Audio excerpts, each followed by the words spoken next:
This video we're going to look at an introduction to partial fraction decomposition, which is a pretty fancy sounding process that turns out to be a lot more important than it first appears. What we're going to do with this process is to break down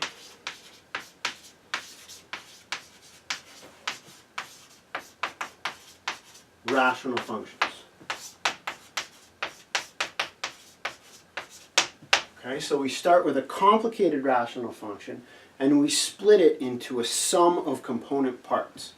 The big complicated messy thing gets replaced by a collection of smaller, simpler things.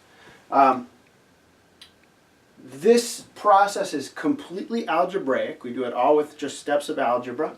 And it has applications in a few different classes that you might see in college. It's used to help you integrate rational functions. You're able to take a big complicated problem and split it into smaller, simpler subproblems.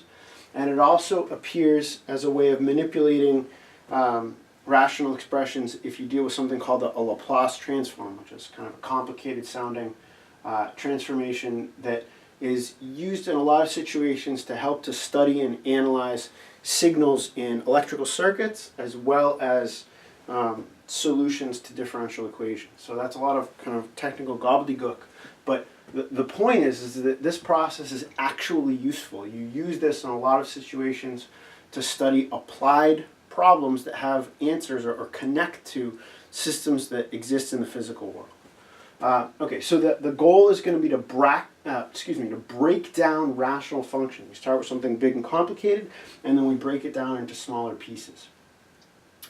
The method of partial fraction decomposition is dependent on you. It's not a method that works by just doing a bunch of steps or kind of manipulating something that's given to you. You have to actually propose or postulate or hypothesize the form of the partial fraction decomposition. So you're given a big complicated thing and you have to know, based on your knowledge of this method, which pieces or what parts that will be guaranteed to break into. So this method could fail if you don't know the right component parts. So in this video I want to focus on the very, very basics. So I want to assume that we've got a rational expression which has a denominator which is built from only linear functions. Okay, so distinct linear functions. I'll do some follow-up videos where I look at other cases of more complicated denominators, but right now I just want to focus on this basic idea of breaking down a rational function. Okay, so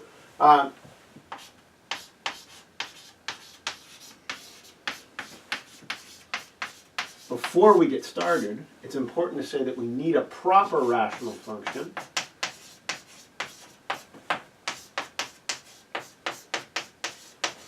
to begin. All right, so in order for this method to be guaranteed to work, it's necessary that when you write down this rational function or rational expression, the degree of the numerator, your numerator is going to be a polynomial, the degree of the numerator must be smaller than the degree of the denominator. Okay? And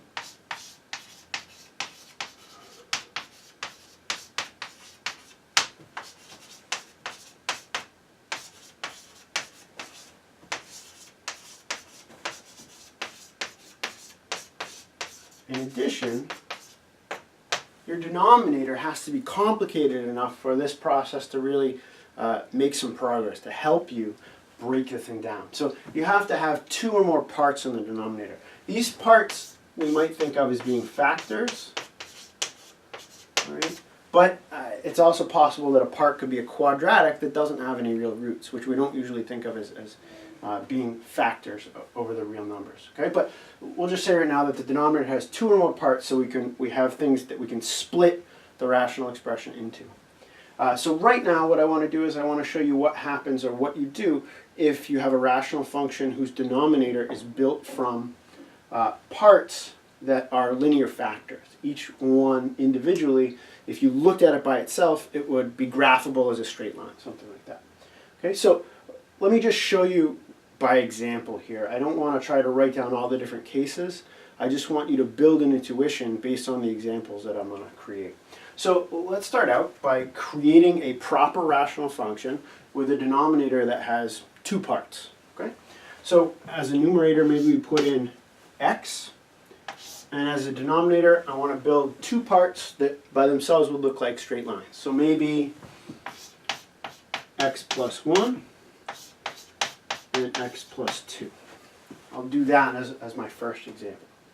So this is my complicated rational function. This would be given to you if you wanted to do a partial fraction decomposition. And what we want to do is we want to take this and replace it with a collection of objects that are simpler individually. Each one looks simpler than that, but their sum is actually equal to that. So exactly the same rational expression. Okay? So we're gonna do this in kind of I guess 3 steps. We're going to look at proposing a decomposition, kind of postulating the pieces that we want to split this into. Then we're going to convert this into a statement about polynomials, not a statement about rational functions. That'll simplify a lot of our thought process. And then finally, we're going to figure out how much of each part we need to get exactly what we started with. Okay?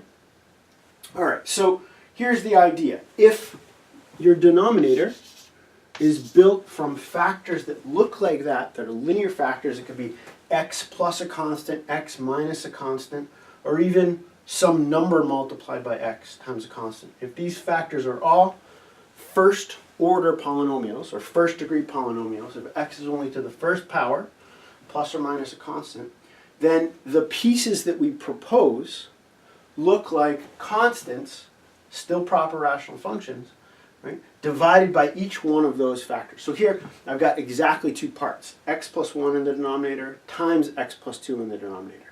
So I'm going to propose a decomposition with x plus 1 in the denominator of the first part and x plus 2 in the denominator of the second part. So I'm kind of guessing that this big complicated thing can be split into these 2 less complicated things. And the only reason I know that this is going to work out, that I'm not going to run into problems here, is I have familiarity with this method. I'm sure that there's enough complexity here. I have all of the right kinds of pieces that I'll need to be able to build this. Okay? And when I propose these pieces, the method is going to help us find the amounts of each of these pieces. So I'm going to put a constant above this first term and a different constant above this second term. And my job when I perform partial fraction decompositions is to propose the pieces that this thing splits into, and then to figure out how much of each piece I need so that this first thing that we start with is actually equal to these smaller pieces. Okay, so we propose the partial fraction decomposition. That's step 1. Next, if my proposition is correct, if these 2 things can actually be equal, I'd like to trade this for a statement about polynomials, which are simpler. They have a simpler structure than rational functions. I don't have to worry about dividing by 0 if I'm dealing with a statement about polynomials. So what I'm going to do is, once I've proposed this partial fraction decomposition, I'm going to remove the denominators from both sides. I'm going to treat this as an equation, and I want to get rid of all the things that are in the denominator. Okay? So in order to do that, all I need to do is multiply by the denominator of the thing I start with. I need to multiply both sides of the equation by x plus 1 as a factor, and I need to multiply both sides of the equation by x plus 2 as a factor. If I do that, since I built these pieces from this denominator, there will be no denominators left. I'll get just polynomials out. Okay? So we're going to do that. We're going to multiply both sides of the equation by the quantity x plus 1 times x plus 2. Multiplying both sides by that removes the denominator on the left, removes the denominators on the right, but there'll be pieces left over. Okay? So multiply both sides by this denominator. When we do that, we're going to end up with x on the left-hand side. A over x plus 1 is going to be multiplied by x plus 1. which is going to cancel out the denominator. And then it gets multiplied by x plus 2, which is going to be left over. So we're going to get a times x plus 2. Okay? Next, the b term here is going to be multiplied by an x plus 1, which is going to be left over. And then it's going to be multiplied by an x plus 2, which is going to cancel out the denominator that's there in this first statement. Okay? So we'll be left with b multiplied by x plus 1. Okay? So we multiply both sides by this denominator. This is now a statement about polynomials. All right? And this gives us a lot more freedom, a lot more power to work with and figure out what the a and the b are supposed to be. Okay? So we propose our decomposition. We convert it into a statement about polynomials. Once it's a statement about polynomials, our final step is to solve or figure out what a and b are. And since we're working on polynomials, there's a lot of powerful theory that we can use to help us. What we're going to do is say that if this polynomial on the left is equal to the polynomial on the right as a whole, then they're going to be equal for every value of x. Okay? So that's kind of a powerful statement. It's not just one thing is equal to another. It's one whole function, one polynomial function on the left side of the equation, is equal to a polynomial function on the right-hand side of the equation. Right? And if that's going to happen, then I can make sure that these polynomials intersect at enough points so that they must be identical. Right? So let's think about, as an example, let's think about lines. Okay? If I have two lines, and those lines are different, they could be parallel, they could be perpendicular, or they could be the same. Those are kind of the two different situations. Well, they could be parallel, not parallel, how about that, and identical. Those are really the only possibilities. So if I have two lines, right, and they depend on x, then I can say that they either intersect once if they're not parallel, they intersect 0 times if they are parallel, and the only way I can have a function of x that's kind of parallel is if they're shifts of one another. Okay? So they can intersect 0 times, they can intersect once, or they could be identical. All right? So if you're thinking about all the possibilities that straight lines can have, it turns out that if two lines intersect twice, they have to be the same everywhere. If two lines share two common points, then they've got to be identical lines. Right? Because 2 points are enough to actually draw out any line. If I draw 2 points on the board, just from those 2 points, I can rebuild the rest of the line. So what we're going to do is we're going to pick two values of x to make the left side of the equation equal to the right side of the equation. And that's the way to calculate this partial fraction decomposition as simple as possible. Right? So we propose our decomposition. That you're going to need to build some intuition for. We convert to polynomials.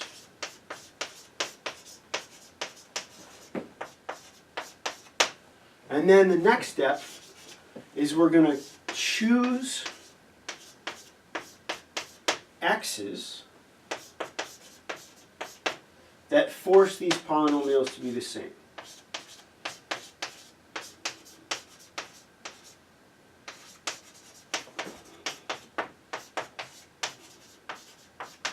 And if we do that, if we choose the x's in a wise way, then finding the a and b is going to be very, very simple. They're only going to be, we're not really going to need to do a lot of algebra to find what the a and the b have to be. Okay? So let's go ahead and do this. So we've proposed our decomposition. We multiplied by the denominator of our original big messy rational expression. That gave us this polynomial. And now we're going to choose x's that force these polynomials to match. If I choose two x's, two different values of x, then I'm able to figure out what the a and the b have to be. Okay, so if they match at two different values of x, that's enough to make the lines identical in this case. All right, so you are free to pick any two different values of x. You could literally pick any two numbers for x that you want. What we want to do, to be smart about this, is to pick those x's in a sneaky way so that the algebra is as simple as possible. Okay? So if I look at this equation, it's pretty complicated. I've got three unknowns in there. I've got x, a, and b. So the x is allowed to be anything, but the a and the b are constants that we're trying to find. They're the amounts of these different pieces that we're breaking our original big messy rational expression into. So let's just pick values of x that make a or b go away. That's kind of the sneaky way that we want to do this. So we'll pick two values of x, and we're going to pick them in a sneaky way so that they make either a or b drop out of the problem. All right? So the choices, the sneaky choices of x that I want to make here are x equals -2. That's going to make this expression 0, and the a will drop out of the problem. So I'm going to choose x equals -2. Okay? If I do that, I plug in x everywhere in this equation, and it tells me something about a and b. Since we picked it in a sneaky way, it really is just going to tell me what b has to be. Okay, so I plug in x equals -2. So I get -2. The a term drops out. -2 plus 2 is 0. And if I plug in -2 here to this expression for b, I get b multiplied by -2 plus 1 gives me -1. Okay? So x equals -2. It tells me a value for b. I don't need to do any extra algebra here. I just solve this equation for b. -2 equals b times -1. So b is equal to 2. Okay? All right, so now we need one more place, one more value of x where we make these two polynomials match. And if we choose x equals -1, we'll get a statement that just tells us something about a. Okay? So let's try x equals -1.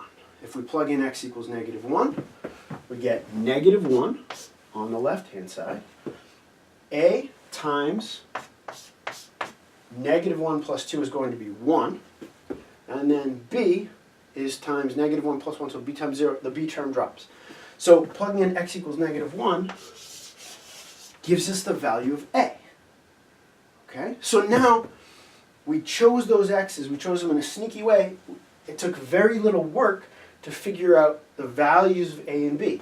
And since the left-hand side is just a line in x, if you graph it, it would look like, in this case, just the line y equals x. And the right-hand side, we forced it to be exactly the same line. By picking this value of a and this value of b, if I simplify this algebra, it's going to turn into just being equal to x. Those two things are going to have to be identical. All right? So this is the process of partial fraction decomposition. We propose a decomposition where we take a big thing, break it down into smaller things. We convert that into a statement about polynomials. And then we choose the x's, or we cherry pick values of x so that those polynomials must be identical. That picks the amounts, the a and the b in this case, of the pieces that we tried to break our rational function into. Okay, before I complete this example, I want to show you that it actually worked. I want to show you that this combination is equal to this. All right? So we have a equals -1 and b is equal to 2. So let's just double check that we didn't lose anything. We didn't change anything. Okay? So our partial fraction decomposition looks like -1 over x plus 1 plus 2 over x plus 2. Right? Now, if I get a common denominator between these two expressions and combine them, the answer should cancel out or simplify to the thing that we started with at the beginning.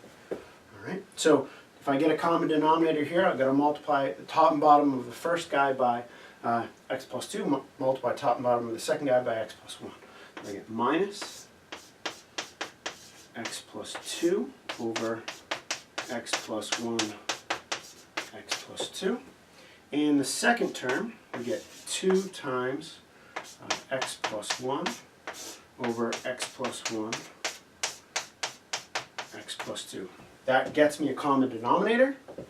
And once I have that common denominator, I'm going to go ahead and add them together and combine like terms.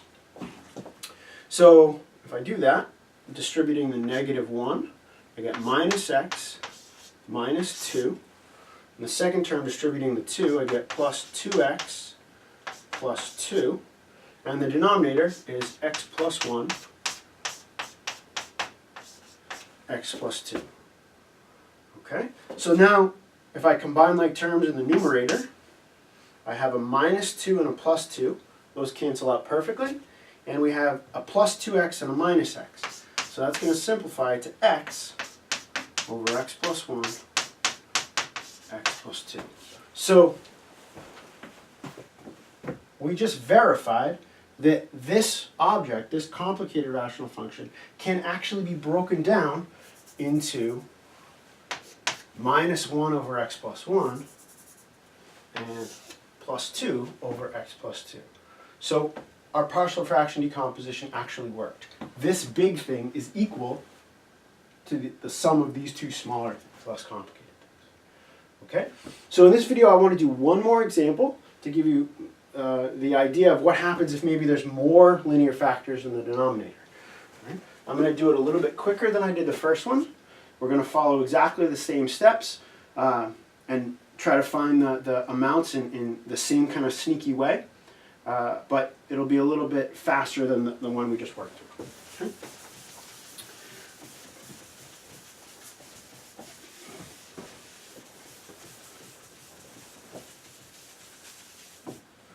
Okay, so the example I'd like to look at is maybe, how about 1 over x minus 1, x plus 1, and x plus 3. All right, so I've made my numerator very, very simple, but now the denominator has 3 pieces in it, and they're all factored apart. We're looking at all those pieces distinctly.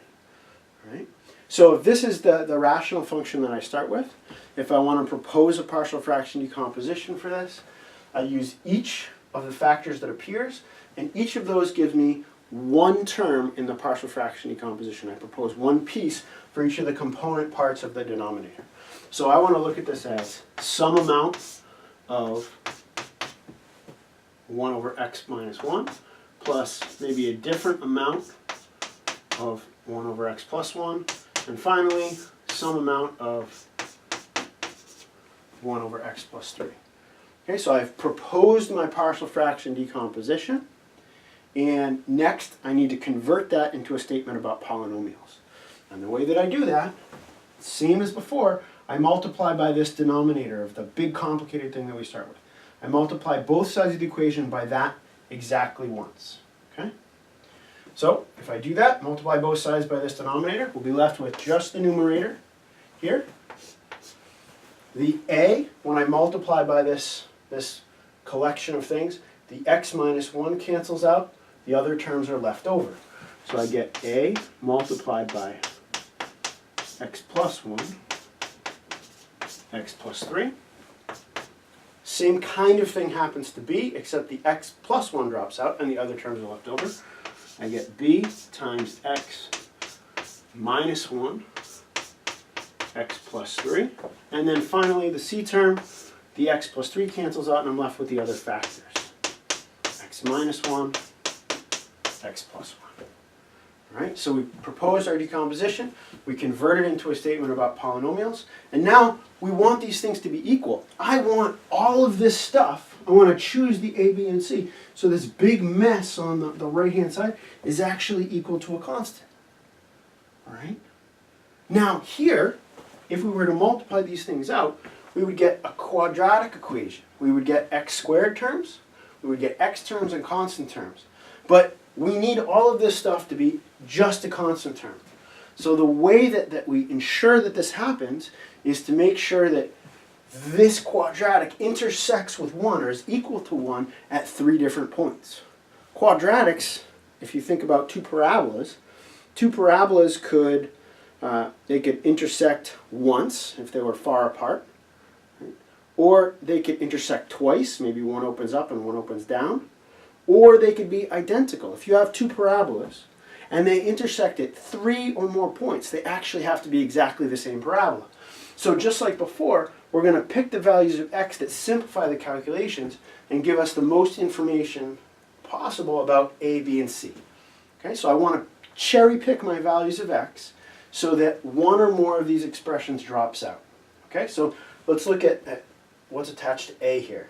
X plus 1 is attached to a, x plus 3 is attached to a. So if I was to pick x equals minus 1, that would make the a term drop out.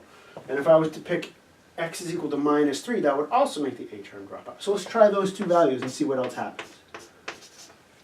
All right, so if we plug in x equals minus 1 in this big, huge polynomial equation, the a term drops out because I have a factor of x plus 1. So minus 1 plus 1 is 0. That goes away. X equals minus 1. The b term is going to survive when we plug that x value in. That's going to be around. The c term, however, is going to go away as well, because when I plug in x equals negative 1 to x plus 1 here, I get 0. So that drops out. So in this first value of x, the a and the c term drop out, and we're told something about b.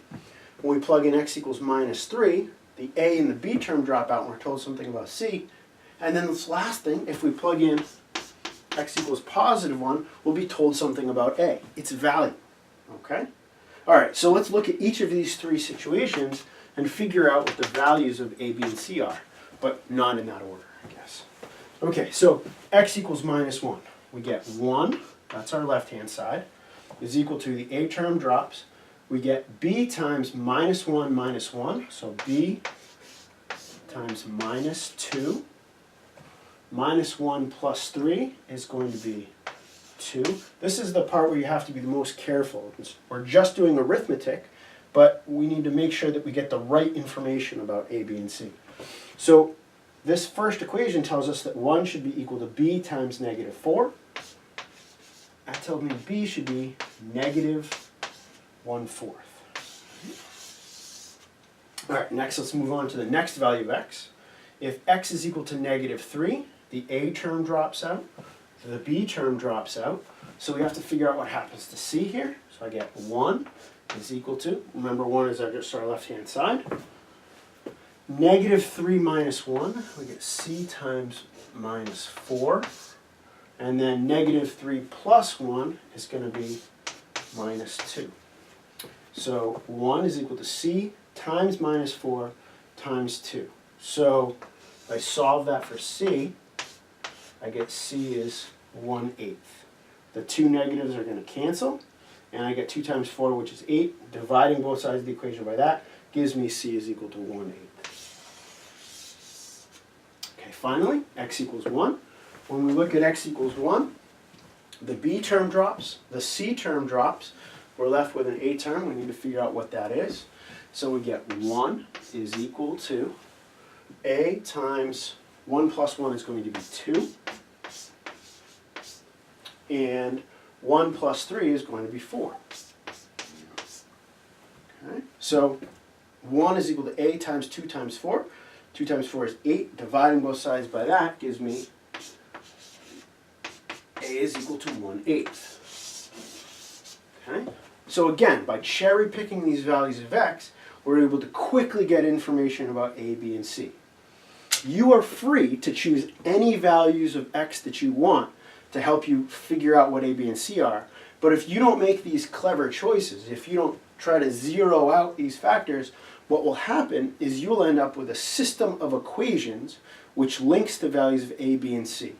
It will be a linear system of simultaneous equations that you might need to solve using back substitution or matrix methods if you want to use that. It just becomes computationally more difficult. Okay, so this is kind of the quickest, most elegant way of figuring out information about a, b, and c. It works perfectly provided the denominator is built from only linear functions. We're going to see that if the denominator is built from more complicated parts, this doesn't work perfectly, but it still gives us an advantage that we can take, that we can use. Okay? So we proposed our partial fraction decomposition. We converted it into a polynomial equation. We cherry-picked values of x to ensure that the polynomials on the left and the polynomial on the right have to be identical. Those values give us information about the A, the B, and the C, which are the amounts of the pieces that we have. Right? And when we're done, when we have all those values, we know how to take the big complicated rational function that we started with and to break that into these smaller pieces. Okay, so it turns out that that rational function, 1 over x minus 1, x plus 1, x plus 3, is equal to 1 over 8 times, or 1/8 x minus 1. Our b is negative 1/4, so minus 1 over 4 times x plus 1, and plus 1 over 8 x plus 3. So we took our big rational function and we split it into 3 smaller, less complicated pieces.